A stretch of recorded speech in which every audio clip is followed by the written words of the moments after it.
भाई ये story I think 3-4 साल पुरानी है। वहाँ पे एक बस थी, मतलब वो इंडिया का सेकंड रोड एक्सीडेंट है सबसे बड़ा। और पहला मेरे हिसाब से शायद साउथ साइड में हुआ था और सेकंड हुआ था यूपी के अंदर। वहाँ पे एक बस थी भाई, वो बस ट्रैवल कर रही थी फर्रुखाबाद से जयपुर की तरफ। प्राइवेट बस थी वो, डबल डेकर बस थी। तो सर्दी का काफ़ी ज़्यादा वहाँ पे इफ़ेक्ट पड़ रहा था, कोहरा वोरा बहुत ज़्यादा हो रहा था। तो और आपको पता ही है हाईवे पे बस खाली जगह मिलती है, बस वाले गाड़ी भगाने लग जाते हैं। तो भाई वो बस काफ़ी तेज़ चल रही थी, स्पीड में थी। सामने से ट्रक आ रहा था, वो दोनों आपस में टकराए। और ये जगह मैं आपको बताता हूँ, ये एग्जैक्ट एक घुलैया जगह पड़ती है कन्नौज के पास, छिबरामऊ और कन्नौज के पास एक घुलैया एक जगह है। और वहाँ पे काफ़ी ज़्यादा फेमस है वो जगह भी, क्योंकि वहाँ पे एक राजा भी है, वो उसकी वजह से फेमस है, वो भी मैं आपको बताऊँगा आपको आगे।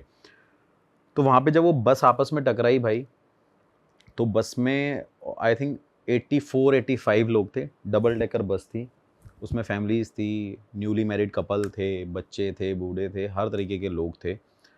और वो जब उस बस से टकराई तो भाई उस बस में ना आग लग गई। बस में आग लगी, ब्लास्ट हुआ, गाँव के 3-4 किलोमीटर तक लोगों पे ऐसा बताया जाता है। और ये तो मेरा खुद कज़न ब्रदर वहीं का ही है, मतलब उसका गाँव उसके पास में ही है, 300-400 मीटर दूरी पे उसका गाँव है।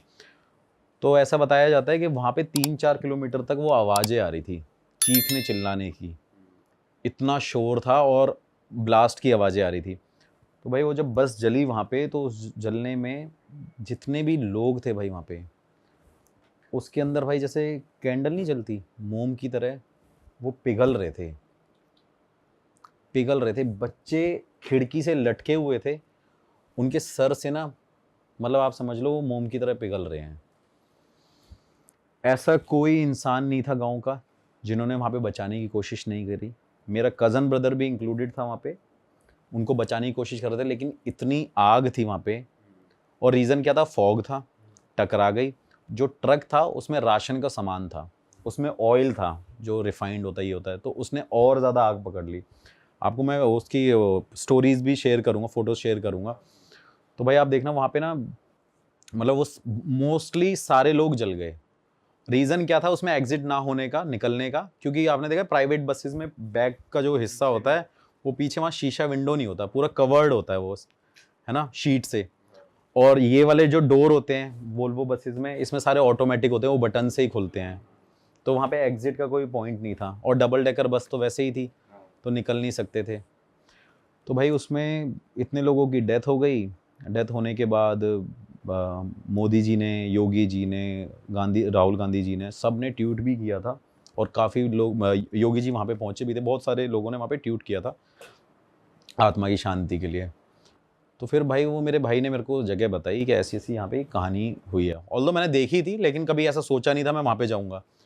फिर मैं वहाँ पे पहुँचा रात को। रात में पहुँचने के बाद मैंने वहाँ के लोगों से इंट्रोडक्शन लिया उनका कि भाई आप यहाँ पे थे, कि आपने क्या यहाँ पे नोटिस किया था? कह रहे लोग ऐसे-ऐसे जल रहे थे, ये है, वो है। और उसके बाद हम सीधा पॉइंट पे आते हैं कि भाई वहाँ पे वो बस खड़ी रही, जहाँ पे वो जली थी उस हाईवे पे। किसी ने हिम्मत नहीं करी उसको हटाने की। पुलिस वालों ने नहीं बस हटाई वो, लोकल लोगों ने नहीं हटाई, किसी ने नहीं हटाई। जितने भी क्रेन वाले थे वो मना कर रहे थे। नेक्स्ट डे, क्योंकि उस रात में जब वो बस जली, नेक्स्ट डे सुबह वहाँ पे एक्सीडेंट होने लग गए उस रोड पे। कंटिन्यूअसली एक्सीडेंट हो रहे हैं। कोई बाइक से गिर गिर के किसी की डेथ हो गई, एक बस वाले की बाइक से टक्कर हुई, उसमें एक कपल था, हस्बैंड वाइफ थे, उनकी डेथ हो गई।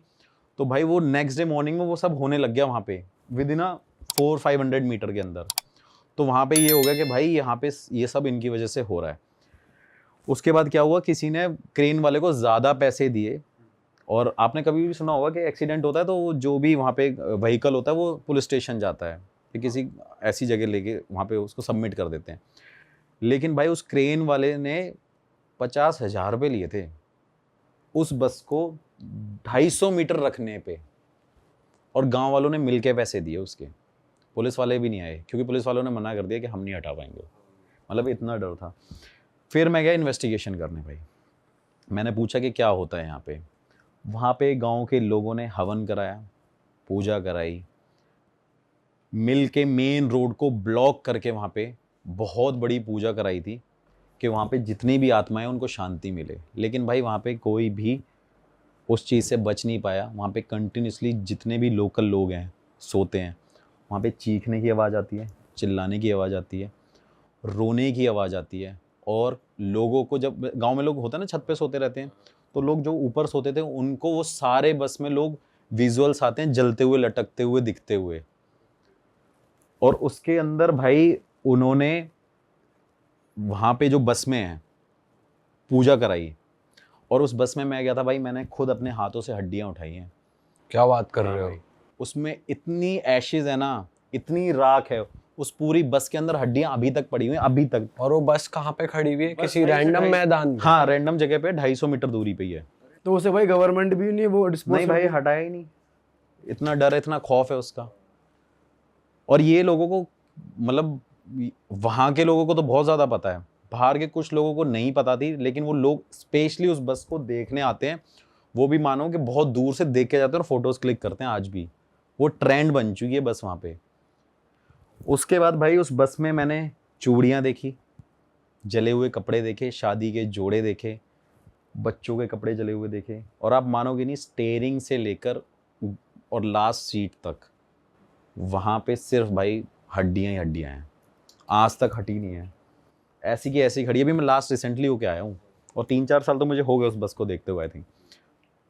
फिर भाई हम वहाँ पे गए, इन्वेस्टिगेशन मैंने करी, रात को बस में गए। मुझे बड़ा डर लगा, उस बस में ठंड लगने लगी काफ़ी ज़्यादा। तो फिर मैंने वहाँ पे कुछ सवाल पूछे, तो मुझे आंसर्स मिले उसके कि हम हैं, हम अपनी फैमिली को मिस करते हैं, हमें वापस इस दुनिया में आना है। उसमें से कुछ बच्चों की भी स्पिरिट है जो वहाँ पे अभी भी कहती है कि हम घूमने जाते हैं, मतलब हम निकलते हैं, हम हो हैं अभी भी यहाँ पे। मैं करके आया, इन्वेस्टिगेशन करके आया। मैंने बोला लोगों को कि कोई बात नहीं, आप पूजा वूजा करा लेना, हो जाएगा ठीक। भाई फिर वो थोड़े टाइम तक हुआ। फिर थोड़े दिन बाद क्या हुआ भाई, एग्जैक्ट जो बस का पॉइंट था वहाँ पे दोबारा एक और ट्रक चलते चलते, रिसेंटली चलते चलते उसके सामने पूरी फैमिली एक खड़ी हो गई है, और उस ट्रक वाले ने गाड़ी को मोड़ा है और उसका पूरा ट्रक गिर गया। उस बंदे की एक्सीडेंट में डेथ हो गई। और जो साथ में उसके बंदा था उसने बताया कि एक फैमिली सामने खड़ी हुई थी, तो ड्राइवर ने पूरे ट्रक को बचाने के लिए पूरे राइट में गाड़ी मोड़ दी, तो उसमें उस टाइम आग लगी। उसने बताया, मैंने क्या था वहाँ पे, मतलब लोकल लोगों ने बोला कि भाई क्या था वहाँ पे, कह रहे एक फैमिली खड़ी हुई थी। तो गांव वालों को पता चल गया कि भाई आज भी यहाँ पे वो स्पिरिट है, एग्जिस्ट कर रही है। भाई उसका खौफ ख़त्म नहीं हो रहा है। ये बात बोलने में बहुत, अभी भी मेरे लिए इतनी ईजी है कि मैं आपको सिर्फ क्या बताऊं कि मेरे को अभी लग रहा है कि ये तो बहुत आसान सी बात है, हमने बोल दी। लेकिन अगर आप उस स्पॉट पे खड़े हो जाओ, देखोगे ना, आपको पूरी इतनी ऐसी वाइब आएंगी, इतनी नेगेटिविटी आएगी, आपको लगेगा कि आपके आसपास कोई ना कोई है, आपके रोंगटे गूज़बम्स खड़े हो जाएंगे उस टाइम पे। फिर भाई इन्वेस्टिगेशन करी, वापस आ गया। फिर वो रिसेंटली फिर मेरे कज़न ब्रदर का फ़ोन आया, कह रहा है यार यहाँ पे दोबारा पूजा हो रही है। मैं दोबारा गया भाई वहाँ पे, फिर इन्वेस्टिगेशन करी। फिर वहाँ से जब मैं दोबारा आया तो भाई मेरे सामने, मैं अपनी गाड़ी पे ही था, मेरी गाड़ी पार्क करी मैंने, और पीछे एक और मेरे कार पार्क हो गई। तो सामने एक बस आई, उसने मेरे पीछे वाली कार को हिट कर दिया। और उस टाइम पे मेरे पास स्विफ्ट कार थी, मैं स्विफ्ट लेके गया था। तो मेरी कार बच गई, और उस बस ने उसको जब हिट किया तो वो कार ऐसे जाके चली गई। और मुझे लगता है वो चीज़ शायद मेरे साथ होने वाली थी, बट मेरी किस्मत इतनी मतलब तेज़ कह लो कि मैं बच गया।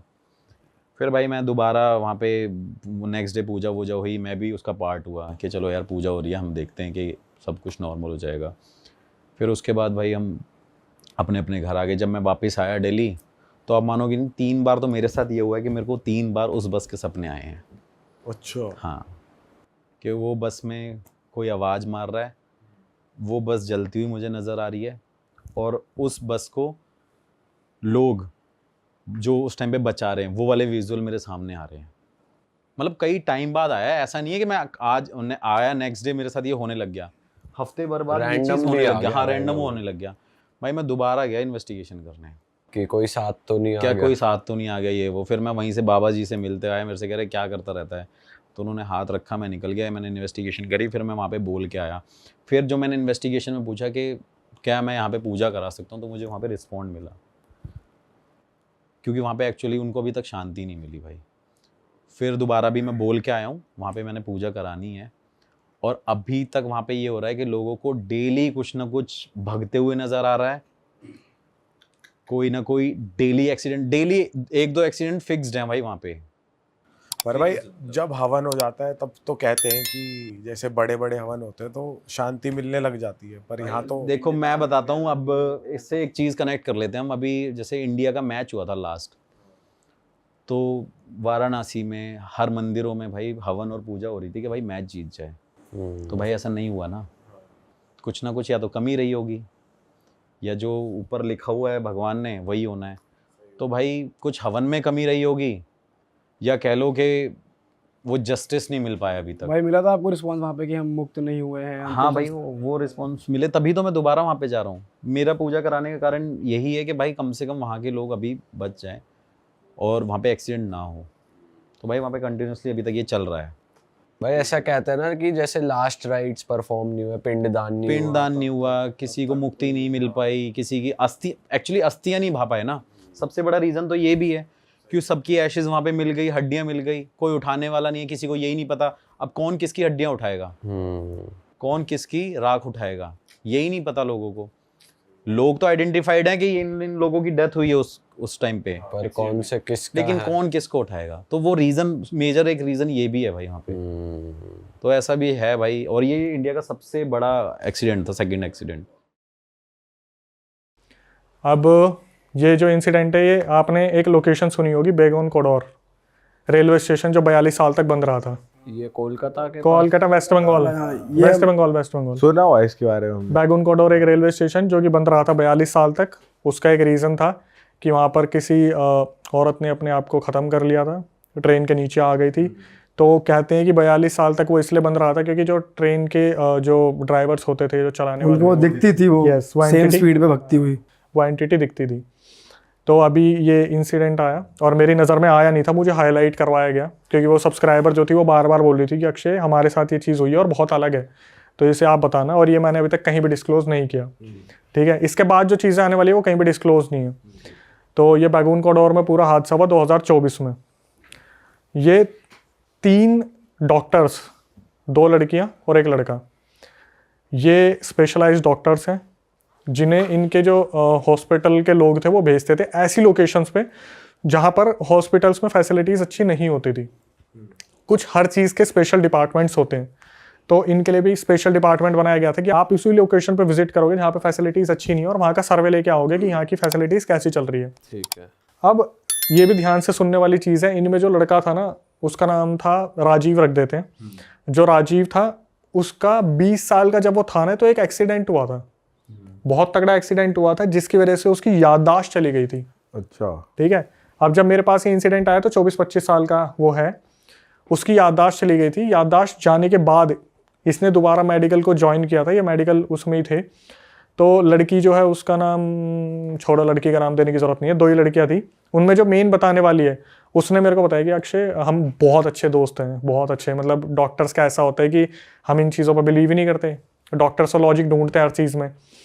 तो इनको ना एक ब्रेक चाहिए था, ये कोलकाता के हैं, तो इनको ब्रेक चाहिए था। काफ़ी टाइम हो गया, कहीं बाहर नहीं जा पा रहे हैं, कोलकाता के ऐसे ऐसे लोकेशंस पर हमें भेज दिया जाता है जहाँ पर ठीक से हॉस्पिटल वर्क नहीं करते हैं, वो।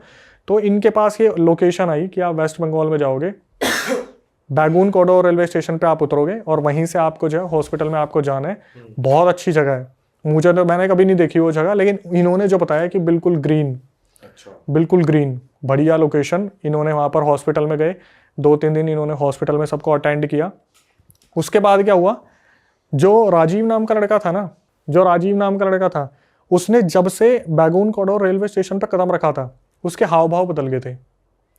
जैसे ऐसा लग रहा था जैसे इसे ना कुछ एंटिटीज़ फील हो रही हैं, मतलब इसके साथ कुछ ना कुछ तो दिक्कत है।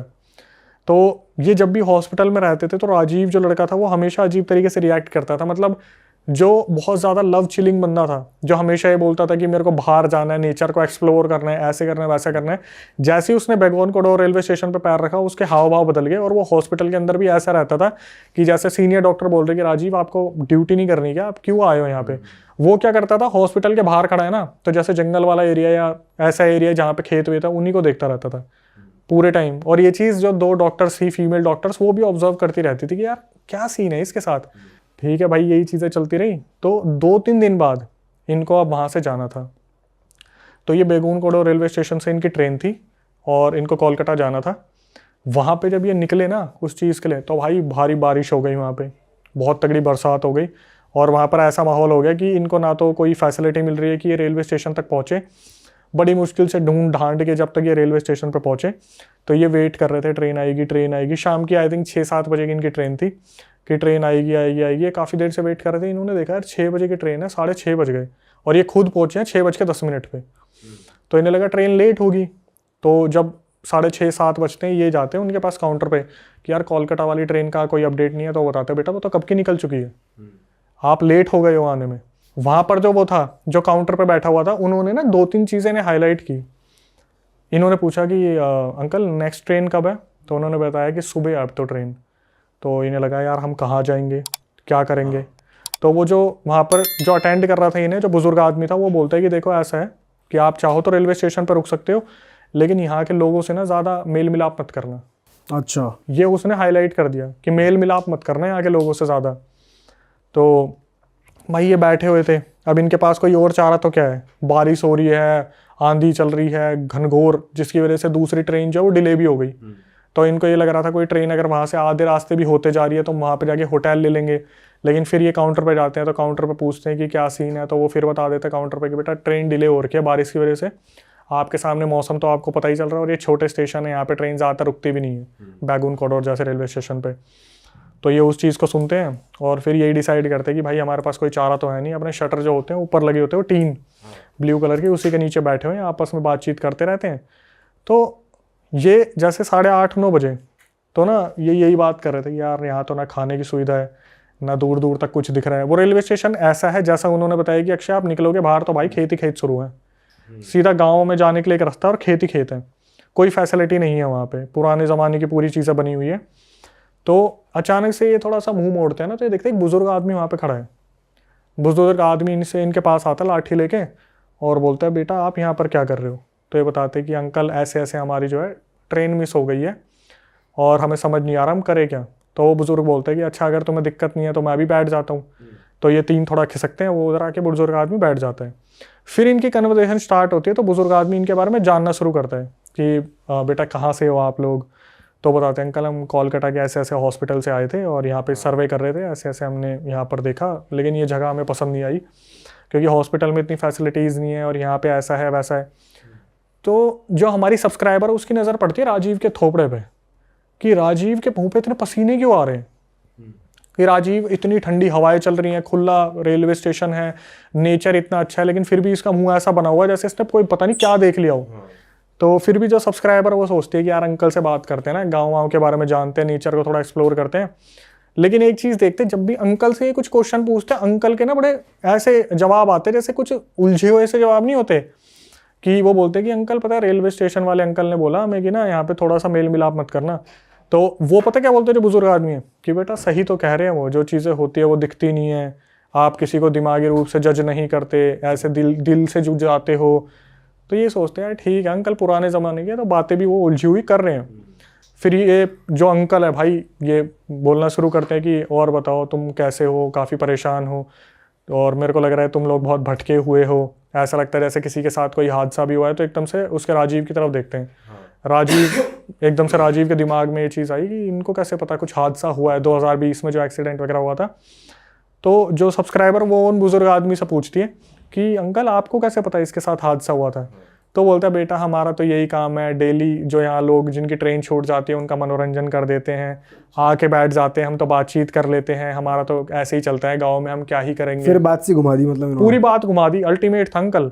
इसमें जो सबसे बड़ी चीज़ थी ना, जब मैंने कॉल करा उससे मतलब जो सब्सक्राइबर है उसे कॉल बाद में करा, पहले मैं सुना पूरा, क्योंकि बार बार हाईलाइट करी थी बेगुन कॉर्डोर, मैं भी सुना क्या है ये टॉपिक भी ट्रेंड से चला गया अब तो ये। तो मैंने सुना कि वो बार बार ये कह रही थी अक्षय, वो जो बुजुर्ग आदमी थे ना, उनकी जो एक सबसे खासियत थी कि आप उनकी बातों में सम्मोहित हो जाओगे। मतलब वो आपको बोलेंगे ना कि बेटा मेरे हाथ से खा लो, तो आप खा लोगे।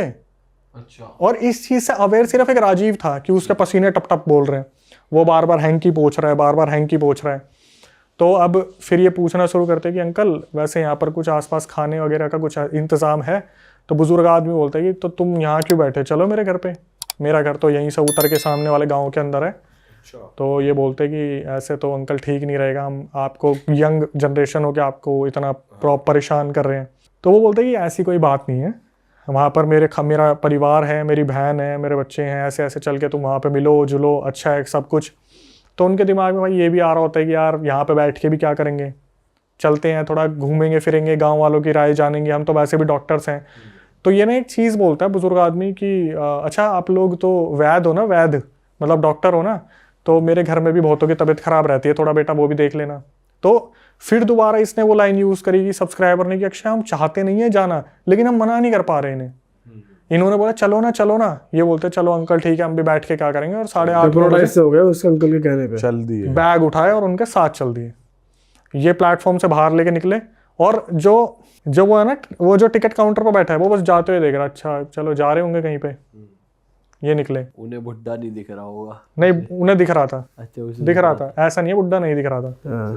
तो ये अपना इसको अभी पैरानॉर्मल से कनेक्ट नहीं करता। अच्छा ठीक है। तो वो देख रहा है कि भाई ये लोग जा रहे हैं, अब इन्हें पता है यार सुबह की ट्रेन है, शाम को यहाँ करेंगे क्या पूरी रात बैठ के, तो अपने निकल गए। अब यहाँ पर उसने सब्सक्राइबर में मेंशन करा अभी तक जो बारिश वारिश हो रही थी, हम यूँ सोच रहे थे अंकल के घर तक हम कैसे जाएंगे, हम यंग जनरेशन है, हमने सफ़ेद कपड़े पहने, डॉक्टर्स के कपड़े पहने तो ट्रांसपेरेंट हो जाते हैं बारिश में। जैसे ही हमने बाहर कदम रखा बारिश वारिश सब रुक गई, सब शांत हो गया माहौल वहाँ पे। इन्होंने फिर भी लॉजिक ढूंढने की कोशिश की, ऐसा थोड़ी ना होता, क्या पता बारिश के खत्म होने का टाइम हो गया हो। ये पीछे पीछे चल दिए, 2 लड़कियां आगे चल रही है और राजीव सबसे पीछे चल रहे हैं। राजीव चले जा रहा है और बार बार हमारे सब्सक्राइबर मुड़ के देख रही है, इसके क्या हाव भाव क्यों उड़े हुए हैं इतने। और वो कुछ बोल भी नहीं रहा कि नहीं जाते वो भाई वो है ही नहीं सेंसेस में। ये तो कोई भी नहीं बोल रहा, मना तो कोई भी नहीं कर रहा, सबने हमें भरी हुई है, कोई कर ही नहीं पा रहा। मैं एज इट इज रिकॉर्डिंग दे दूंगा, आप एज इट इज प्ले करके सुना देना, उसमें यही आ रहा है कि ऐसे सम्मोहित से हो गए थे हम। ये चल दिए उनके साथ, भाई लेके आ गया। अब जैसे होता है ना, आप ऑस्ट्रेलिया जैसी जगह पे देखते हो खेतों में इकलौता घर, वैसा इसका बना हुआ था बुजुर्ग आदमी का घर। और ये बोला आओ बेटा अंदर चलते हैं, परिवार वालों से मिलवाता हूँ। तो इन्होंने देखा यार घर तो दिखने में ठीक ठाक ही है, मतलब कुटिया टाइप की बना रखी है, और मतलब होगी 150-200 गज में, थोड़ी बड़ी सी, छोटा हिस्सा नहीं था 50-100 गज का, 200 गज की कुटिया बना रखी है। तो ये लेके जाते हैं, वो बुजुर्ग आदमी गेट खोलता है, उसने सफ़ेद वो कपड़ा पहन रखा था, हाथ में लाठी थी। चलना शुरू करते दिखाते ये हमारा आंगन है, यहाँ पर हमारे खुद के खेती बाड़ी होती है, यहाँ पर हमारी जो फल उगाते हैं, हम सब्जियाँ भी घर के खाते हैं, तुम्हें सब्जियाँ खिलाएंगे आज घर की, आओ अंदर चलते हैं। तो इन्हें अंदर ले जाके कमरे में, तो उसको राजीव को बोलता है कंधे पे हाथ रख के, बेटा तू भी तो डॉक्टर है ना, एक बार मेरी उसको बहन को देख ले, इसकी तबीयत बहुत ज़्यादा ख़राब रहती है। तो ये अचानक से पूछते हैं कि क्या हो गया आपकी बहन को। बोले कि आपको तो पता ही है, ये वेस्ट बंगाल जैसी जगह, कोलकाता जैसी जगह पर डॉक्टर कहाँ हम जैसे गरीबों पर ध्यान देते हैं, यहाँ तो सब कुछ ऐसे ही रहता है कि बड़े लोग आते हैं, अफसर लोग आते हैं तो उन पर ध्यान देते हैं, हम जैसे लोगों पर तो कौन ही ध्यान देता है। भाई ये अंदर चलना शुरू करते हैं, राजीव के तोते उड़े हुए थे, पसीने भर भर के पसीने। राजीव जाता है और ये सब्सक्राइबर देख रही है। राजीव गया तो वो जो औरत वहाँ लेटी थी, जो बुजुर्ग आदमी की बहन थी, उसने पूरा ऊपर तक वो वाइट चादर ओढ़ रखी थी। ये अंदर गया, इसने जैसे ही उसे हटाया, इन्होंने देखा उस औरत की जगह पर एक कंकाल पड़ा हुआ है, कंकाल पड़ा हुआ लिटरली। ये बंदे उस टाइम शॉक हो गया और राजीव के पैर जम गए एकदम से। जैसे ये बता रही ना सब्सक्राइबर, मैंने तो पीछे मुड़ के देखा, राजीव तो उसकी तरफ देखता ही रह गया, जैसे कोई पास्ट कनेक्शन है कि इसने क्या है ऐसा देख लिया है। तो जो सब्सक्राइबर वो ना डर रहा ना कुछ हो रहा, बस देख रहा है। ये लोग उसे पीछे से देख पा रहे हैं ना कि ये जम गया। तो सब्सक्राइबर पीछे मुड़ती है और देखती है वो जो बुजुर्ग था, वो भी कोई बुजुर्ग नहीं था, वो भी सफेद कपड़ों में कंकाल था। उस टाइम उन्हें कंकाल दिखने लगा। यस, उसकी आंखें नहीं थी। और जब इन्होंने उधर देखा, इन्होंने पूछा भी नहीं आप कौन हो, सीधा वो बुजुर्ग आदमी बोला मैं बताता हूं मैं कौन हूं। अब कंकाल बोल रहा है ये। यस, उनके सामने कंकाल बोल रहा है। इसकी मैं बताऊंगा चीजें, अभी थोड़ा अनरियलिस्टिक लगेगी। वो कंकाल बोलना शुरू करता है उसको, राजीव को, क्यों रे, आया तो था तू यहाँ पर, उस हॉस्पिटल में रुका था ना, सिगरेट पी थी, उसकी तिल्ली फेंक के मारी थी, तेरी वजह से पूरा हॉस्पिटल जला था, हम पे तो किसी ने ध्यान नहीं दिया जब उस हॉस्पिटल में हम एडमिट थे, तेरे को तो बचा लिया उनने, तेरी वजह से मैं भी जल गया, मेरी बहन भी जल गई, मेरा पूरा गांव जल गया, तेरा ही इंतजार करता हूँ रोज रेलवे स्टेशन पे। और ऐसे कह रहा हूँ उससे? हाँ, कि तेरे लिए ही आता हूँ रोज रेलवे स्टेशन पे। क्या हुआ था, सर पे लगा था कुछ, याददाश्त चली गई, पहचाना नहीं मुझे, अब तेरे को मारूंगा जान से। भाई ये सुनते ही ये तीनों हो गए बेहोश। वहां पे राजीव भी पड़ा, ये दोनों सब्सक्राइबर भी पड़ी। इनकी जब आंख खुली ना, इनने जब आंख खोली, ये रेलवे स्टेशन पे एक इधर पड़ा हुआ है, एक उधर पड़ा हुआ है, एक उधर पड़ा हुआ है, तीनों जने, किसी को कुछ हार्म नहीं हुआ, लेकिन इन्हें ये पता चल गया था कि राजीव के साथ एक्चुअली में हुआ क्या था। राजीव जब 20 साल का था तो वो एक हॉस्पिटल में एज ए इंटर्नशिप वगैरह कुछ करने आया था मेडिकल की, कोलकाता के या वेस्ट बंगाल के जो वैगन कॉरिडोर के आसपास था। उधर राजीव की एक आदत थी सिगरेट पीने की। इसने क्या करा, सिगरेट पीते पीते कहीं पे वो सिगरेट फेंक दी या वो तिल्ली फेंक दी, जिस वजह से हॉस्पिटल में आग लग गई। और जितने भी पेशेंट वहाँ लेटे हुए थे उनको ना बचा के इन स्पेशलाइज्ड टीम को जो डॉक्टर की थी उन्हें बचा लिया था। और जाते जाते राजीव का कहीं पर सर टकराया था, जिसकी वजह से उसकी याददाश्त चली गई थी। और भाई वो राजीव की तकदीर ही थी उसे जो बैगून कॉरिडोर वापस लेके आ गई थी। और जब पहला कदम रखा था तभी से उसे पता चल रहा था कुछ ना कुछ गड़बड़ हो सकता है। उस बुजुर्ग आदमी ने सब कुछ उसके सामने सच रख दिया, लेकिन ये मुझे अब नहीं पता कि मारा क्यों नहीं या कुछ हुआ क्यों नहीं, वहां से क्योंकि बाहर कैसे आए, निकले कैसे, कुछ नहीं पता। और जब इन्हें लग रहा था कि मेरे को सपना आया है, मेरे को सपना आया, तीनों ने डिस्कस करा तो तीनों आपस में बता रहे थे वही आदमी था, उसी घर में गए थे। ये लोग निकलते हैं, उस जो वो ट्रेन का वो था कलेक्टर, टिकट कलेक्टर, उसे बताते हैं हमारे साथ ऐसा हुआ। उसने पता क्या बोला था ना, यहाँ के लोगों के साथ मेल मिलाप मत रखना, यहाँ पर ऐसे ही लोग आते हैं, अगर उनसे मिलोगे तो ऐसी चीजें होंगी। अच्छा, एक किस्सा आपने सुना है कि ऑफिशियली जो है 42 साल तक भूतों के चलते रेलवे स्टेशन बंद करना पड़ा था सरकार को। भाई ये तो कभी नहीं सुना भाई ऐसा कुछ। लेकिन बहुत फेमस किस्सा है भाई। बेगुन कुदूर रेलवे स्टेशन है पश्चिम बंगाल का। अब 1960 में बना था ये, क्योंकि है ना भाई रेलवे जो अपनी है वर्ल्ड की चौथे नंबर पे सबसे बड़ी वो है अपनी, और ये बनाया भाई। तो यहाँ पर पहला जो इन्होंने ट्रेन मास्टर रखा ना, उसका नाम था मोहन। अब वो मोहन भाई साहब क्या होता है, नॉर्मली आते हैं, उस टाइम तक कुछ नहीं था यहाँ पे ऐसा, और गांव वालों की थोड़ी सी अफवाह थी कि यहाँ पर बहुत सारे सुसाइड, वो तो हर रेलवे ट्रैक के किस्से होते हैं अपने अपने। तो मोहन जी को है ना पहले दिन ड्यूटी के एक औरत दिखती है, ये कोर्ट में है भाई, ये जो मैं चीजें बता रहा हूं ना आपको, ये कोर्ट में है। हाँ, क्योंकि बहुत सारे लोगों ने ये पिटीशन दायर करी थी कि भाई हमारा यहाँ से ट्रांसफर करा जाए, और सरकार हमें जबरदस्ती यहाँ पे ऐसे ऐसे रख रही है, जबकि हमारी जान को खतरा है, हमें कोई ना कोई ऐसा दिखता है। तो भाई अब वो मोहन जी फर्स्ट डे जाते हैं, उनको देखते हैं रेलवे ट्रैक पे एक औरत नाच रही है, पागल होगी कोई भाई, ऐसी नाच रही है। अब सेकंड डे जाते हैं, वो सेकंड डे भी देखते हैं वो थोड़ी सी और पास आ गई है, और वो उसको देखे जा रही है, क्या करता है, गाली वाली बकने लग जाता है नॉर्मली। वो फिर भी नहीं जाती वहाँ से, वो जाके अंदर अपना बैठ जाता है। 2-3 दिन ये किस्सा होता रहता है, और वहाँ से जो भी ट्रेन निकलती है ना, वो उसके साथ भागना शुरू कर देती है। उतनी स्पीड पे नहीं, लेकिन ट्रेन निकल रही है, वो भाग रही है। तो वो सोचता है पागल ही होगी कोई, वो सोचता है एक दिन मरवर ना जाए। वो अपने कुलीग्स को बताता है यार इसको हटवाओ, क्योंकि एक दिन ट्रेन के नीचे आ लेगी। तो उसके कुलीग्स कहते हैं कौन? कहता है ये जो भाग रही है। कहता है हमें तो कोई नहीं दिख रहा। यहां से थोड़ा सा सस्पेंस बनना शुरू होता है। कहता है कोई दिख नहीं रहा, ये दिख नहीं रही, तुम्हें पागलों की तरह नाच रही है। वो कहते हैं हमें तो नहीं दिख रही भाई। तो यहां से चीजें शुरू हो जाती हैं। 3-4 दिन बाद उसके कलीग्स को भी वो दिखने लग जाती है, जिनको वो किससे बताता है। तो कहता है उस दिन तो नहीं थी यार मोहन, लेकिन आज है। कह रहा उस दिन भी थी यार। और हैरानी तब होती है जब वो एक दिन है ना उस ट्रेन की गति से भी तेज भाग जाती है, तो थोड़ा सा इनको लगता है कि भाई ये कुछ नेचुरल तो है नहीं, ये कुछ चीज भाई अननेचुरल ही है जो ये हो गया है ये सिस्टम। अब भाई नॉर्मल चलता रहता है, और इतना सब कुछ बढ़ जाता है चीज़ें, जो ट्रेन के जो यात्री होते हैं ना उनको भी दिखने लग जाती है कि कोई औरत हमारे साथ ट्रेन के साथ साथ स्पीड से भाग रही है, और वो डर के मारे शीशे उसके खिड़की बंद कर लेते हैं। और इतना ज़्यादा दहशत बढ़ जाती है, जो लोको पायलट होता है ना वो यहाँ पर जैसे ही पहुँचता है ना अपनी ट्रेन की स्पीड को और ज़्यादा बढ़ा देता है, इतना ज़्यादा बदनाम हो जाता है। तो महीना भर हो जाता है और एक दिन मोहन आना बंद अपनी ड्यूटी पे, 4-5 दिन बीत जाते हैं। अब भाई वो आते हैं ऑफिशियल्स जो होते हैं ट्रेन के, वो कहते हैं भाई मोहन आज आया नहीं।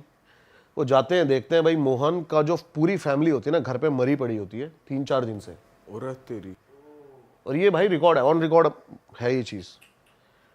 दूसरा वहाँ पे अलॉट होता है जो ट्रेन मास्टर होता है, वो भी भाई 2-3 दिन रुकता है उसके बाद, और वो भी आना बंद। अब उसके घर पहुँचते हैं तो वो मरा नहीं होता, जिंदा होता, लेकिन वो बोलता है कि वही चीज़ें हो रही हैं जो मोहन के साथ हो रही थी, और भाई मैं तो जॉब नहीं कर सकता यहाँ पे। तो उसको कहते हैं चल ठीक है भाई, उसको ट्रांसफ़र कर देते। तीसरा बंदा भी अलॉट करते हैं, और तीसरा बंदा भी वहाँ पे भाई डेथ उसकी वहीं पे अपने ऑफिस में बैठे बैठे, जब सुबह उसको देखते हैं वो मरा होता है। इतनी सारी चीज़ें हो जाती हैं ना जब, तब जाके ऑफिशियल्स जो है वो उसको बंद कर देते हैं। 42 सालों तक बंद रहा था भाई ये। 2009 में ममता बनर्जी जब हमारी रेल मंत्री थी ना, उन्होंने ये खोला था। वहाँ के जब जनरेशन चेंज होती है, चीज़ों को मानना बंद कर देती है कि नहीं ऐसा कुछ नहीं है, हमें भाई वहाँ 40 किलोमीटर दूर जाना पड़ता है दूसरी ट्रेन के लिए, वो खोल दिया जाता है। लेकिन आज भी वो इस शर्त पे खुला हुआ है कि शाम के 5 बजे के बाद वहाँ कोई नहीं जाएगा। और तेरी, मतलब आज भी है उसका सीन। हाँ भाई आज भी है ये चीज़ें वहाँ पे, और शाम को 5 बजे के बाद आज भी वहाँ की जो ट्रेन वहाँ से निकलती है वो लोको पायलट आज भी वहाँ पे वहाँ स्पीड बढ़ा देता है। भाई आपने वहां जाने की कोशिश नहीं करी कि वहां रिकॉर्ड? जाऊंगा, मैं जाऊंगा, कोशिश। लेकिन वहां पे ये हुआ कि मतलब ये औरत थी कि वहां पे सिर्फ सोसाइटी की वजह से? इसका कोई है ना, इसकी कोई भी थ्योरी नहीं निकल के आएगी भाई इसके साथ क्या हुआ था, वहाँ पे क्या नहीं हुआ था। लेकिन बस यही कहते हैं कि एक औरत दिखती है जो कि ट्रेन के साथ। भाई ये तो पिक्चरों में देखा कि भाई कि ट्रेन की स्पीड से तेज भाग रहा है इंसान, ये भाई वो सिर्फ सुल्तान में देखा होगा भाई। अभी आप लोग गोवा गए थे यार, आपने वहाँ पे गए नहीं किसी हॉन्टेड प्लेस पे? भाई नहीं यार, एक है ना वहाँ पे सेकंड हॉन्टेड प्लेस है, डी मेलो हाउस। बहुत इंटरेस्टिंग स्टोरी है भाई उसकी भी। बताओ। और मेरे हिसाब से आपको दिन में वो घर देखना चाहिए था यार, कि क्या इतना प्यारा, मतलब पुर्तगाल के टाइम का वो जो घर बना हुआ था, और बहुत ही प्यारा उसका स्ट्रक्चर, जो भी स्ट्रक्चर था, बहुत ही यूनिक। ईंटें भी लगी हुई थी वहाँ पे, इटालियन ये सब। मैं तो गया था भाई, मैं तो मतलब मैंने कहा यार इतना, लेकिन आज भी वो पूरा का पूरा अबेंडेंट पड़ा हुआ है। उसकी भी बड़ी तगड़ी स्टोरी है। क्या स्टोरी है भाई? 2 भाई थे ये, और दोनों भाइयों में ना उसी प्रॉपर्टी को लेके डिस्ट्रीब्यूट चल रहा होता है, लेकिन रहते साथ में ही है। अब इनके माँ बाप भी नहीं होते, इनकी शादी भी नहीं हो रही, दोनों साथ में रहते हैं, लेकिन फिर भी थोड़े से, अब जो छोटा वाला भाई होता है ना वो थोड़ा ज़्यादा जिद्दी होता है। इनकी अलग एक बैंगलोर में भी प्रॉपर्टी होती है, तो वो उसको कहता है कि भाई तू बैंगलोर वाली प्रॉपर्टी ले ले और मेरे को ये प्रॉपर्टी दे दे तू पूरी। अब दोनों भाइयों में इतना ज़्यादा झगड़ा होने लगता है ना कि वहाँ के पड़ोसी इनसे इतना ज़्यादा परेशान हो रखे होते हैं। रोज़ जब भी कोई इनके घर के बाहर से निकल रखा होता है तो यही चिल्लाने की, चीखने की यही आवाज़ें आ रही होती हैं, लड़ाइयों के उसमें पूरी। अब भाई क्या होता है, जो बड़ा वाला भाई होता है ना, एक दिन वो परेशान हो, ड्रिंक करके ढंग से इससे परेशान होके गन निकालता है और छोटे भाई को मार देता है। 2 गोली मारता है उसको, और जाके पीछे जो उनका बैकयार्ड होता है उसमें जाके दफना देता है। अब थोड़े टाइम है ना उसको नॉर्मल होने में लग जाता है, महीना 1.5 महीना हो जाता है। पड़ोसी को परेशान हो जाते हैं कि यार वो इनके घर से आवाज़ें नहीं बंद हो गई हैं, लड़ाई नहीं हो रही आजकल, ये नहीं हो रही।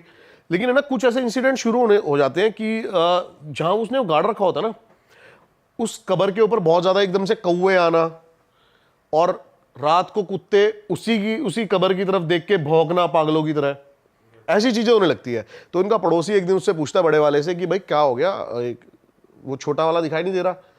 तो ये ऐसे कह के बात टाल देता है कि भाई हमारा जो भी है हमारा सॉल्व हो गया, और वो बैंगलोर चला गया और वहीं पे ही सेटल हो गया, काम वही करेगा। लेकिन धीरे धीरे ना भाई उसकी दीवारों पे है ना कुछ लिखा आना शुरू हो गया। वो घर की दीवारों पे वो रोज सुबह जो बड़ा भाई है वो उठता था ना, तो देखता था कि दीवारों पे लिखा हुआ इंग्लिश में कि भाई मेरा घर छोड़ दे, ये मेरा घर है। ऐसी चीजें होने लगी उसके साथ। और वो बहुत ज़्यादा डिप्रेशन में जाने लगा, बीमार होने लगा। और एक टाइम तो बताते हैं ऐसा आ गया था कि वो शीशे में खुद को देख के ना माफिया मांग रहा है, लेकिन बताते हैं कि शीशे में उसको उसका भाई ही दिख रहा होता था। ऐसी चीज़ें होने लगी और उसके जो भाई की आत्मा है वो उस घर में आ गई और उसके बाद उसको वो दिखने लगी। सुबह जब वो उठता था उसको प्रॉपर वही गन शॉट लगे हुए हैं, सड़ा बंदा कोई बैठा हुआ है, ये सब दिखने लगा उसको प्रॉपर। अब वो परेशान हो गया और उसने भाई सुसाइड कर लिया वहाँ पे, बड़े वाले भाई ने, उसी घर में। लेकिन बताते हैं कि भाई फिर से जब से उसका सुसाइड हुआ ना, उसके बाद से दोबारा वो लड़ाई की आवाज़ें आनी शुरू हो गई हैं उस घर से, दोनों आपस में लड़ रहे अब आत्माएं लड़ रही हैं। प्रॉपर्टी के लिए। और भाई साहब मैं गया था रात को उस घर में भाई, मेरे को ऐसा कुछ मिला नहीं ना, मेरे को ऐसा कुछ सुनाई दिया। रात ही हो गए थे, 10-11 बजे के बाद ही। लेकिन आपको महसूस हुआ था कुछ? नहीं, मेरे को ऐसा महसूस नहीं हुआ भाई, नहीं ऐसा महसूस नहीं हुआ। लेकिन अब कहते हैं ना भाई, इनका भी टाइम और ऑरा होता है, ऐसा नहीं होता ना ये कुत्ते बिल्ली नहीं है जाओगे आप। हाँ, तो ये चीज़ भाई बड़ी। किस टाइम पे विजिट किया था आपने? मैंने 12 बजे विजिट नहीं किया था रात को प्रॉपर, मैं गया था शायद 9-10 बजे अंधेरा होने के बाद। टाइम नहीं था हमारे पास, जाना था उस दिन एयरपोर्ट पे जल्दी। भाई 1 से 4 के बीच एक्टिव होती है एनर्जी, तब जाना चाहिए था आपको। नहीं, वैसे 12 से 3 कहते हैं। 3 से 4, मैंने 3 से 4 सुना हुआ है। और 3 बजे तो कहते हैं डेविल आवर होता है, 3 बजे ये पीक पे होती है अपनी। हाँ, गोवा जाते हो ना आप, तो इन चीज़ों पे दिमाग थोड़ा कम जाता है ना भाई पता है जब हम गोवा जाते हैं ना, पहले तो चलो हमने एक्सप्लोर कर लिया है, चले गए बीचेस वगैरह पे, चिल कर रहे हैं पानी में। अब ये जोन आ गया, हम गोवा जाते हैं, हम करते हैं वहाँ जाके सिर्फ और सिर्फ पार्टी। गोवा में भाई बहुत ज्यादा क्रीपी ऐसी बहुत ज्यादा जगह है, पता है साउथ में है ना बहुत कुछ एक्सप्लोर करने को, हॉन्टेड के लेवल, पैरानॉर्मल चीजें साउथ में। हाँ, और केरला, हैदराबाद बताते हैं भाई ये हब है। हाँ, अच्छा। हाँ, ये हब बताते हैं भाई, बहुत सॉलिड चीजें हैं। आप ब्लैक मैजिक का भी हब बताते हैं, ब्लैक मैजिक का वैसे हब बताया, पश्चिम बंगाल बताया जाता है, लेकिन अगर आप ढंग से इसमें डीपली घुसोगे ना तो आपको पता लगेगा कि साउथ में ज्यादा है ये चीजें, केरला वेरला की साइड, इस जगह ज्यादा है ये। भाई कोई है ब्लैक मैजिक का किस्सा जो हो इंटरेस्ट? भाई इतना नहीं मेरे को ब्लैक मैजिक के बारे में पता, लेकिन एक मयोंग गांव है, इसके बारे में सुना होगा आप सबने। वो black magic, centre of the black magic कहा जाता है, वो मयोंग गांव कहा जाता है। जब अकबर भी अपनी सेना लेके पहुंचा था ना वहां पे, तो बताते हैं उसकी आधी सेना गायब हो गई थी घोड़ों से ही। वहां के लोग आज भी ब्लैक मैजिक इस लेवल पे करते हैं, और आज भी आप जाओगे ना तो वहां पे आपको ब्लैक मैजिक से बहुत ज्यादा कुछ देखने को मिलेगा। मैं भी जल्दी एक्सप्लोर करने वाला हूँ मयोंग गांव को, बहुत सॉलिड। एक जतिंगा वैली के बारे में सुना है आपने कभी? नहीं, क्या है भाई? भाई जतिंगा वैली एक ऐसी जगह है ना, वहां पे रोज शाम को 6 बजे के बाद है ना, सारे बर्ड्स जो हैं वो अजीब बिहेव करने लगते हैं और सुसाइड करने लगते हैं, खुद ही टकरा जाएंगे दीवारों से, पेड़ों से, और खुद ही मर जाएंगे। सुना नहीं है आपने कभी जतिंगा वैली के बारे में? ये जगह है कहाँ? आसाम में है ये जगह। हाँ, और बताते हैं कि वहां पे इतनी ज्यादा पैरानॉर्मल शक्तियां हैं, इतनी ज्यादा कि वो बर्ड्स को पागल कर देती हैं, उनका दिमाग काम नहीं करता। अब क्या होता है ना, पैरानॉर्मल चीजें ही होती है, मैं बता रहा था ना कि ग्रहों पे असर करती हैं, ऐसे करती है, तो सुसाइडल थॉट आने लगते हैं, ये चीज आने लगती है। अब सबसे वीक होते हैं बर्ड्स, आपको पता होगा, खरगोश हो गए, आपको खरगोश को तेज चिल्ला भी दोगे ना मर जाएगा। भाई ये चीज ना, मैंने एक मूवी देखी है, एक मूवी है ड्रैग मी टू हेल। उसमें क्या होता है, सेटन उसके घर पे आ जाता है और औरत के ऊपर रहता है वो। तो उसमें दिखाते कि जो कौवे है ना वो टकराते, वो घर के अंदर होती है, उसे टक टक टक टक टक टक आवाज आती है। तो जैसे वो बाहर निकलती है तो वो देखती है कि हजारों में कौवे मरे होते हैं नीचे जमीन में। बर्ड्स का जो ऑरा होता है ना वो सबसे वीक होता है।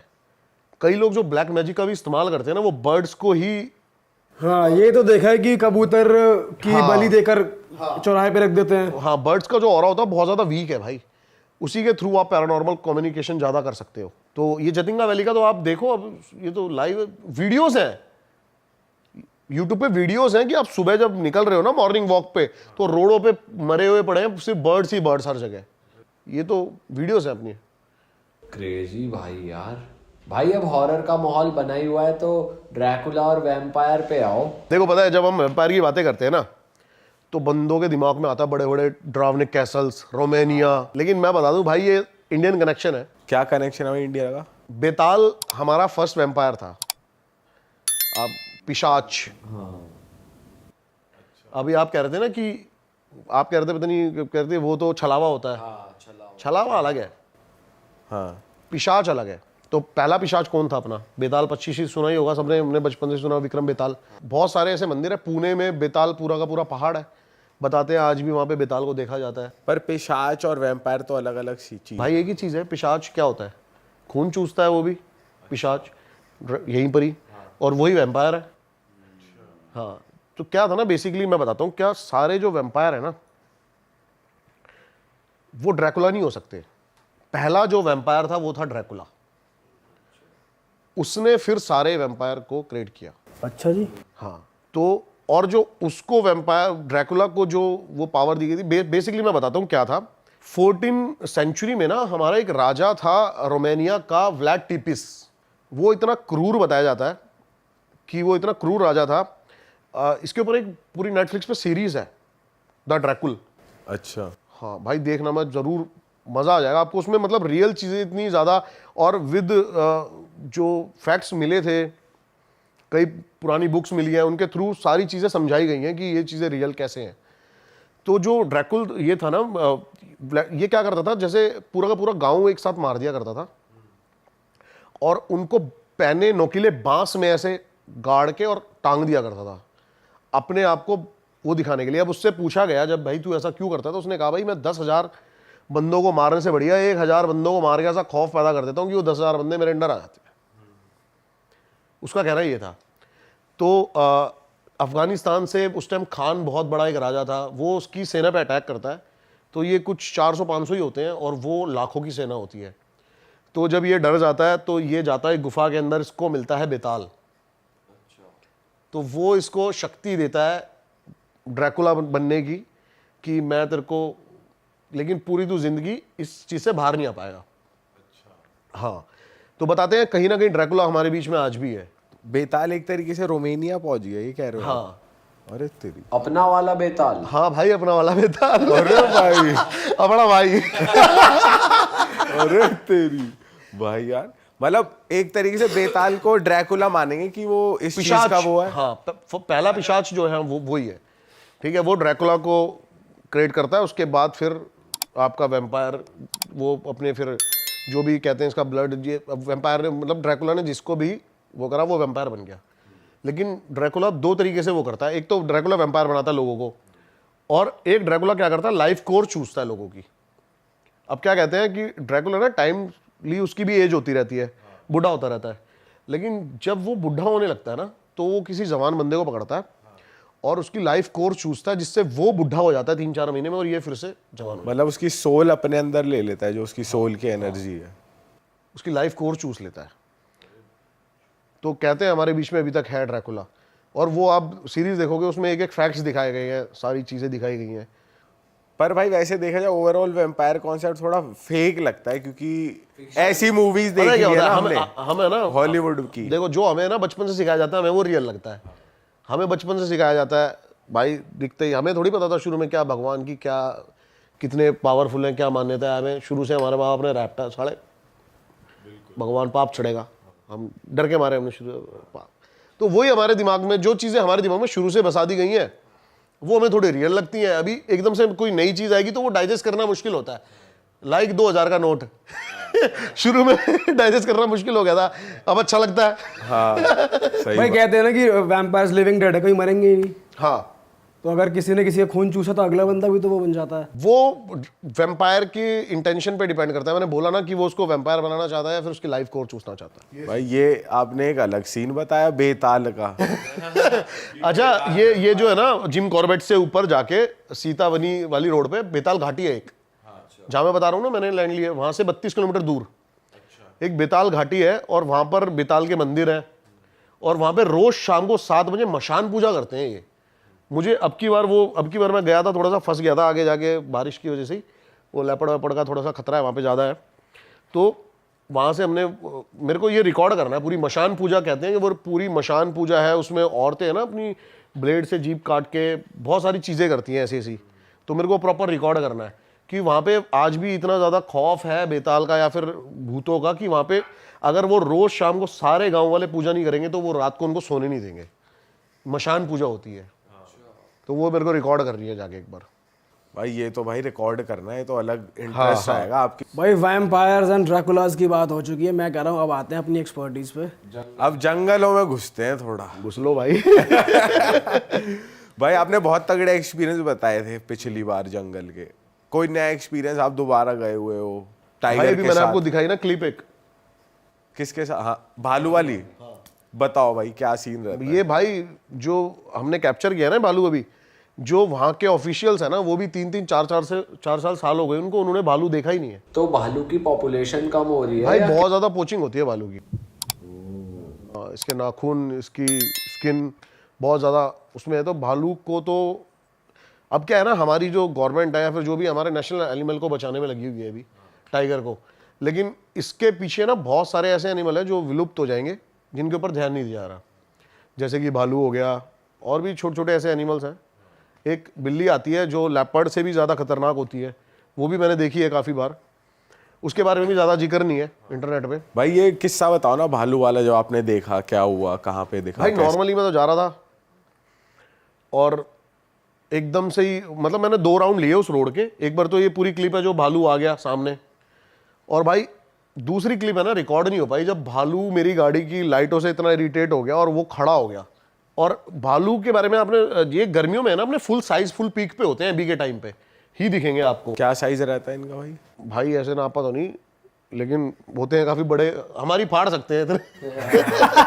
हाँ ठीक है, तो अब ये इस टाइम पे अपने फुल पीक पे होते हैं भाई, खूब खूब खाते पीते हैं, और सर्दियों में ना छुप जाते हैं, और इनका साइज भी बहुत ज्यादा श्रिंक हो जाता है। अगर मैं पूछूं ज्यादा डेंजरस कौन है, टाइगर या भालू?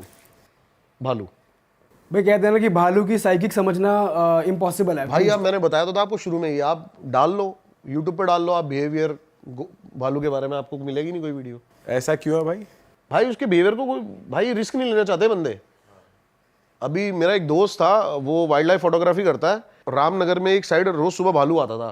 भाई सारे गांव वालों ने उसको बोला कि भाई मत जा, आप भालू से नहीं बच सकते, आप टाइगर से एक बार को, आप टाइगर देखो, टाइगर है ना अपनी, उसका वो है, मैंने पिछली बार बताया था, उसका ऑरा है उसका भाई, वो सिर्फ आपको तब हार्म करेगा जब उसको लगेगा कि ये मेरे को हार्म कर सकता है। टाइगर आपके पास से दूर से निकल जाएगा आराम से, अगर आप उसको देखो मत, उसको घंटा फर्क नहीं पड़ता हम खड़े हैं नहीं खड़े, क्या कर रहे हैं क्या। लेकिन भालू एक ऐसी चीज़ है भाई, वो आप पे अटैक करने आएगा ही आएगा, और भालू से बचना थोड़ा सा मुश्किल है। भालू भाई बहुत बेरहमी से मारता है, अगर टाइगर आपको मारेगा ना तो आपको पता भी नहीं चलेगा, वो आएगा सीधा गले पे आपको किल करेगा, खत्म। भालू जो है वो मारेगा नहीं आपको, वो नोचेगा, फाड़ेगा, मतलब फाड़ेगा, तड़पाएगा आदमी को गंदे लेवल पे। अच्छा बहुत सारे मैंने वो देखे भाई, काफ़ी बंदे, बताया था मैंने आपको, ऑफेंड हो सकते हैं मेरी बातों से। भाई मैं आजकल काफ़ी सुनता हूँ, सफारी पे जाते हैं लोग, ये ना वर्ड भाई सच बता रहा हूँ मैं आपको, ट्रस्ट करो मेरे पे, मार्केट किए हुए ये वर्ड जो है, बार्किंग कॉल, अलार्म कॉल, ये सब कुछ नहीं होता घंटा। अब भाई देखो, ये जो शब्द आपने बोले हैं ना, ये हमारे ही पॉडकास्ट में सुनने में आए थे भाई ये सब कुछ, ये सब मार्केट वर्ड है। उन सब ने कितने टाइगर देखे हैं, मैं उन सबको ऑन रिकॉर्ड ये बात बोल सकता हूँ कि मेरे से ज़्यादा टाइगर्स उन्होंने कभी कैप्चर नहीं करे होंगे। ठीक है, जब आपको ये चीज़ें, उनको टाइगर दिखा होगा तब जब वो रोड पे चल रहा होगा एकदम से ही। मैंने टाइगर हंटिंग करी है भाई, मैंने टाइगर को ढूंढा है। ठीक है, बहुत फर्क है इन दोनों बातों में। एक टाइगर आपको दिख जाना, वो होता है लक आपका, कि आप गए हो भाई, अरे वाह बड़े लकी हो, आपको टाइगर दिख गया। एक होता है टाइगर भाई हंटिंग करना, कि आपको टाइगर को ढूंढ के निकालना जंगल के अंदर से, वो बहुत डिफिकल्ट है। वो मेरे हिसाब से भाई अभी इंडिया में तो कोई नहीं कर रहा होगा। हाँ। अगर कर रहे होंगे तो बहुत प्रोफेशनली, बहुत वाइल्ड लाइफ फोटोग्राफर्स हैं जो 1.5-2 दिन वहीं पर बैठे रहते हैं, वो कर रहे होंगे। भाई जो हम रील्स भी देखते हैं आजकल, जैसे टाइगर वाली वायरल होती है, जैसे कोई जीप वीप में बैठा है और टाइगर एकदम से घुर रहा है, और तो ये सब भी लोग जैसे बदतमीजी करते हैं कि चले गए, अरे मतलब चिल्ला विल्ला के, अरे टाइगर टाइगर, तो इन सब चीज़ों से भी परेशान हो जाते होंगे वो जैसे। बिल्कुल भाई परेशान हो जाते हैं। देखो मैं बताता हूँ क्या होता है, आप है ना, पहली बात तो ये है कि आजकल लोग टाइगरों को दिखाने के लिए, थोड़ा सा पैसा बनाने के लिए इस लेवल तक जा रहे हैं ना। अभी जो आपने एक रील देखी बहुत ज़्यादा वायरल हो रही है कि एक टाइगर एक जीप पे हमला कर रहा है। हाँ हाँ, वो मेरे रिजॉर्ट से सिर्फ 5 किलोमीटर दूर की रील है भाई, सीतावनी की रोड है वो। उसी रील की बात कर रहा हूँ मैं, उसी रील में हुआ है ऐसा। वो सिर्फ 5 किलोमीटर दूर है, और वो टाइगर मैंने भाई कम से कम 30 टाइम्स देख लिया होगा अब तक। मेरे को उसने अब तक कुछ भी नहीं कहा। आप उससे डिस्टेंस मेंटेन रखो, उसको सिक्योर फील कराओ, आपको कभी टाइगर अटैक नहीं करेगा। अब आप ज़बरदस्ती वहाँ पे रेव करोगे गाड़ी का, और ज़बरदस्ती आगे पीछे करोगे, तो उसको लगेगा भाई कि और वो आपको चार्ज करेगा ही करेगा। भाई लोग कर देते ना, रे टाइगर, अरे इधर आ। भाई मैं बताता हूँ क्या होता है ना, टाइगर क्या होता है, जो अल्ट्रासोनिक वेव्स होती है ना, इसमें बात करता है। जो हम बात कर रहे हैं ना, हमारी साउंड के बाद जो हमिंग्स आ रही है, वो 1 से 1.5 किलोमीटर तक आदमी की हमिंग सुन सकता है। तो आप सोचो कि गाड़ी की रेव से वो कितना डिस्टर्ब हो रहा होगा। भाई वैसे टाइगर्स को जैसे अभी हम रील्स ही देखते हैं, एक बंदा है कोडी, बहुत फेमस है बाहर का बंदा, वो कितना फ्रेंडली है यार, उसके साथ जानवर, चिंपैंजीज, टाइगर्स। देखो क्या होता है ना, चाहे टाइगर हो, अब हम कुत्ते पालते हैं घर में, बिल्लियाँ पालते हैं, क्या होता है ना, हम बचपन से इनको अपने नेचर के अकॉर्डिंग ढाल लेते हैं। उसका जो रियल नेचर होता है ना, जब वो तब पता लगता है जब वो नेचुरल हैबिटेट में होता है। चाहे वो डॉग भी हो, आप गली के कुत्तों को देख लेना, उनको कोई नहीं सिखाता अटैक करना, उनको कोई नहीं सिखाता सारी चीज़ें, वो रोज़ खाना खाते हैं ना अपना ढूंढ डांड के जैसे मर्जी। तो अब वो उसने बना रखे हैं वैसे वो टाइगर, वो मेरे हिसाब से टाइगर है ही नहीं। भालू की साइकिक के बारे में थोड़ी बात करते हैं, और कोई किस्सा आपने सुना भाई हो पता कहीं है, अब पे? यही बोल रहा हूँ, भालू की जो साइकिक है ना, वो कुछ भी भाई ऑन रिकॉर्ड ज़्यादा है नहीं। तो जैसे कि लोकल्स बताते हैं, गांव वाले बताते हैं, अब इसमें से आधी अफवाहें भी हो सकती हैं, आधी रियल चीज़ें भी हो सकती हैं। मैंने बहुत सारी जगह ना एक चीज़ कॉमन सुनी है भाई, कि जो भालू होता है ना, वो लड़कियों को उठा के ले जाता है भाई। अरे तेरी, उठा के ले जाता मतलब? भाई उठा के ले जाता है। लोकलाइट से सुना है, मतलब बहुत सुना है भाई, और ये बहुत सुना है। आप भी मेरे साथ चलेंगे ना जब हम कभी जंगल, तो मैं आपको वहाँ के लोगों से बात कराऊँ, वो आपको ऐसे ऐसे किस्से सुनाएंगे ना भाई इस चीज़ के बारे में, कि भाई वो प्रॉपर लड़की के साथ सेक्स करता है। अच्छा, हाँ, भालू प्रॉपर 3-3, 4-4 दिन तक वो जाने नहीं देगा उसको, और मारता भी नहीं है? गर्ल्स की स्मेल से बहुत अट्रैक्ट होता है वो, मारता नहीं है भाई। ये कैसा बिहेवियर है भाई? नहीं भाई, अब ये सुना है मैंने ऐसा, और बहुत ज़्यादा सुना है। मतलब ऐसा भी नहीं, जो भी अपने ऑडियंस देख रही है ना पहाड़ की साइड से, जो उत्तराखंड, हिमाचल, वो बहुत ज़्यादा बिलीव करते हैं इन चीज़ों पे, बहुत ज़्यादा, कि वो औरतों को उठा के ले जाता है और बहुत पसंद करता है उनको वो। भालू का वैसे मेन खाना क्या होता है, किसको टारगेट करता है एनिमल्स में? भाई ओमनीवोरस होता है वो, ज़्यादा बड़े एनिमल मारता नहीं। कीट पतंगे जो होते हैं, हद से हद लास्ट उसका भेड़ बकरी तक को खा जाता है, उससे बड़ा एनिमल नहीं खाता वो। इंसानों को वो खाता नहीं है भाई, अटैक करता है, मारता है। हाँ, फेस पे अटैक करता है। कभी भी आप है ना, अभी गूगल पे भी डालोगे ना बियर अटैक, जो आपको फोटो दिखाई देंगी ना, वो आपको दिखाई देंगी उसने फेस ही बिगाड़ दिया लोगों का। वो खाल इधर से इधर कर दी, ये सब पूरा नोच लिया, आंखें निकाल दी। तो ये अटैक बहुत ज़्यादा करता है भालू।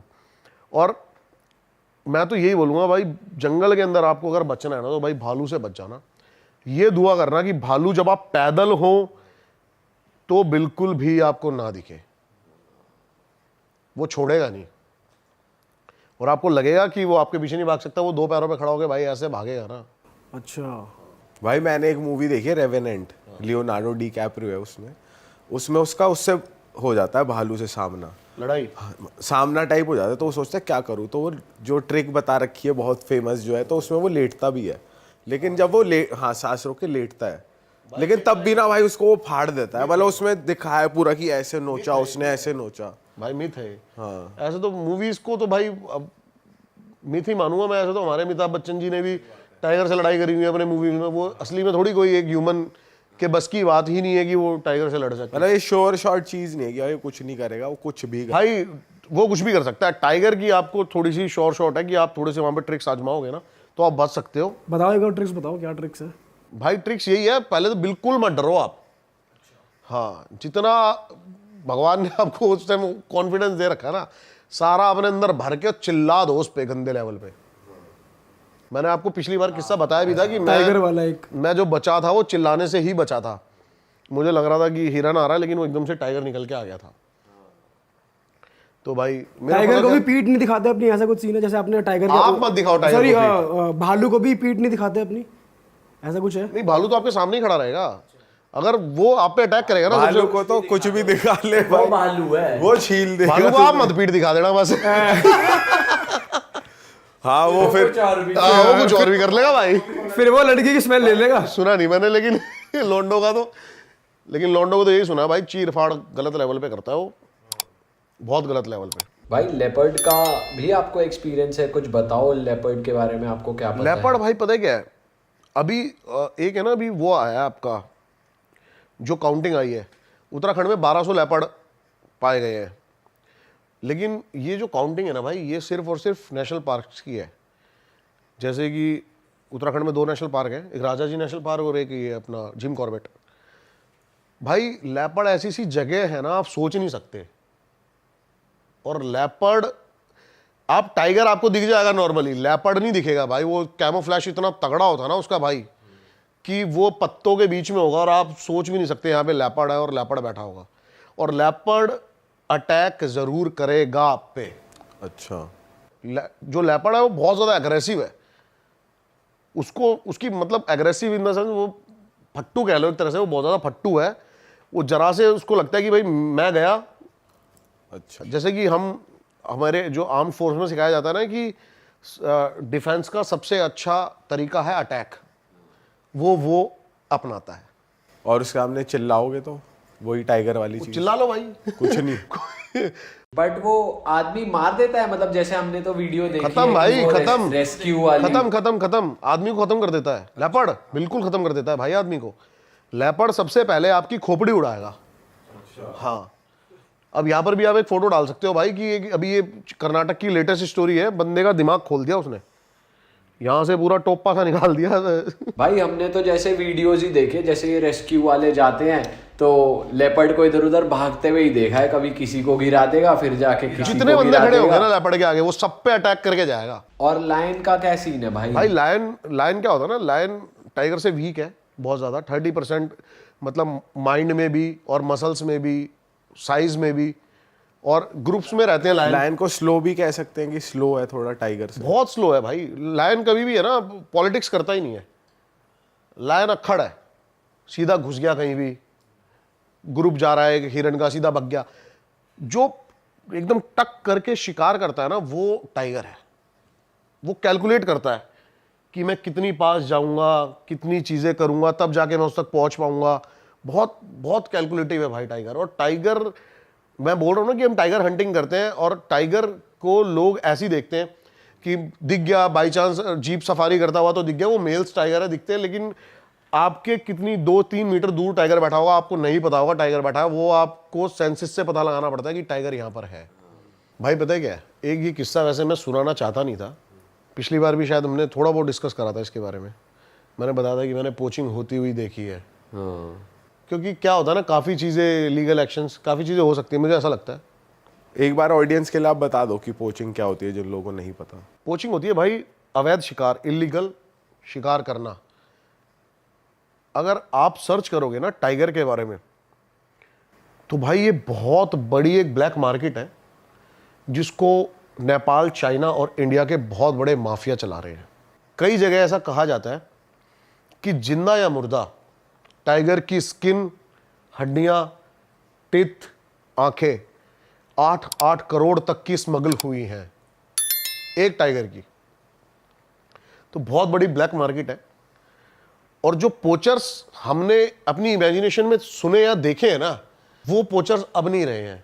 हम पहले देखते थे कि पोचर्स एक लोकल लोगों का ग्रुप जो कि टाइगर को कैसे मारता है। पहले जो पोचिंग होती थी वो टाइगर को ऐसे मारा करते थे, गोली नहीं मारते कभी भी टाइगर को, क्योंकि टाइगर की स्किन के ऊपर दाग आ जाएगा और फिर वो स्किन किसी काम की नहीं है।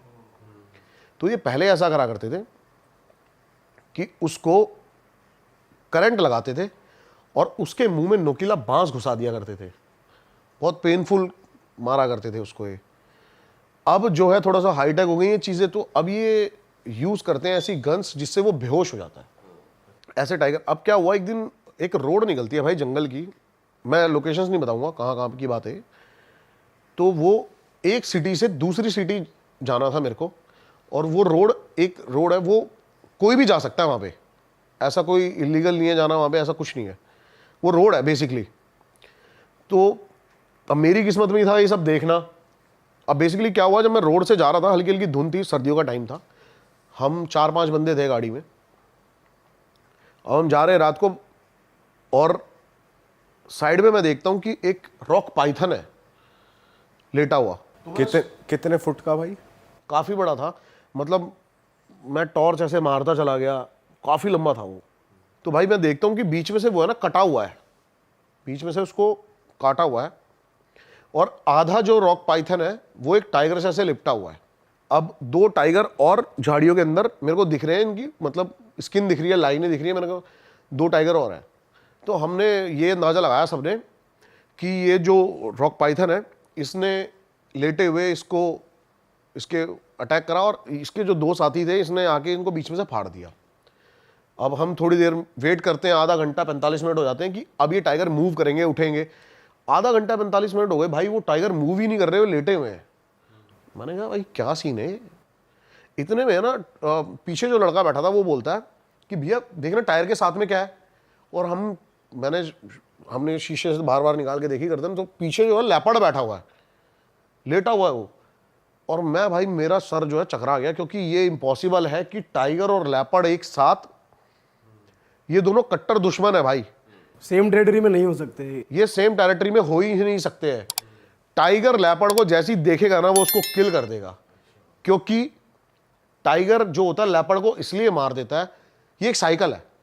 क्योंकि लेपर्ड ये सोचता है कि टाइगर के बच्चों को मैं मार दूं ताकि बड़ा होके ये मुझे मारेगा, तो टाइगर पहले ही लेपर्ड को देखते ही किल कर देता है। तो मैंने कहा ये इम्पॉसिबल है यहाँ पे बैठे हुए।